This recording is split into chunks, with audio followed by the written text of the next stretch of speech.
เพียงเหตุการณ์เมือง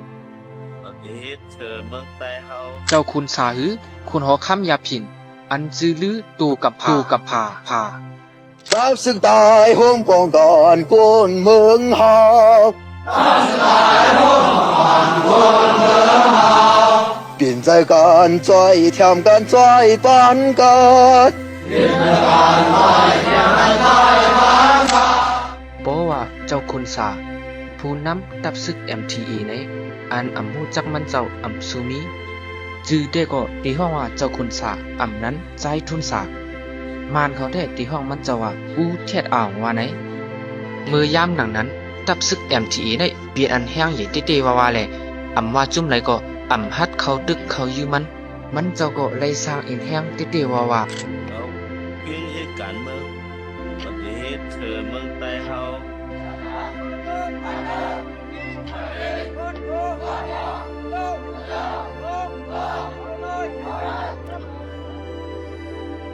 อันมันเจ้าไรว่างครึ่งกว่าในเกาะตีมีรองมีตังและมีปัญหาหลายๆรองอยู่ อันลำลองมันแต่เขาหันถึงว่าย้อนไตอ่ำพร้อมกันย้อนไตแตกยับกันนั่นก็ติเข้าป่าคอหนึ่งค่ะเปิ้นแต่ตีมักมันว่าเปลี่ยนคุณคำยาผินเปลี่ยนคุณคำยาเผิกในสิตามันเจ้าก็ตรวจว่าอันเฮาขายออกยาในตอนดาเตไลกองกลางมาในตับซึกไว้ว่าไหน If we're able to conquer the border, we can control all thieves and robbers.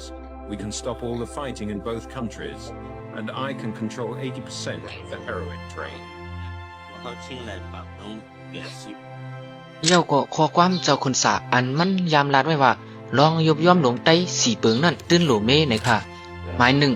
จ้างกูเปิ่นหมายสองอ่ำขามทุกข่าหมายสามอ่ำมีแห้งใจเย็นกันหมายสี่ยิ้มย้ำถ่อมความเปิ้นง่ายเจอในเย้าพอมาวนด้วยข้อความมันเจ้าหลายๆข้อหลายๆคำในก็เป็นอันดีเลยวนเลยลีเลยทัดสังด้วยลีลีอยู่ค่ะกำพองก็ว่าคุณสาเป็นก้นกายาคุณสาเป็นก้นอำลีว่าในเสตากวยกาปานคุณสาร่วมเย้ายามตะแล้วในมีจุ่มไหลค่ะอ่านดอดกลางลองยามเมากำในใครปันตั้งหันถึงแลใครถามถึงอยู่ค่ะมังเมียวมังลองในอันป่นกว่าคอปล่อยมันป่นสิอำถูกลีโค่นขึ้นถูกลีเอาตอนสวนแลม่วนเมกวยเย้าก็เฮาคาใครปันตั้งหันถึงเทียงว่าอันเฮ็ดลีลือเสคุณสาซ้ำมีสังหลายๆมาแทงในนั่นก็ใครถามแทงอยู่ค่ะอ๋อค่ะพี่น้องเขาหันถึงซึ่งนั่นคือก็เตรียมมาปันได้อยู่ค่ะเนาะสั่งซื้อว่าอะไรใจวิดีโออันเขาต่างในก็อย่าลึกปันแห้งค่ะเนาะกับปันแห้งเขาใน YouTube ได้อยู่ค่ะออกยินชมขอบใจพวกก็ค่ะ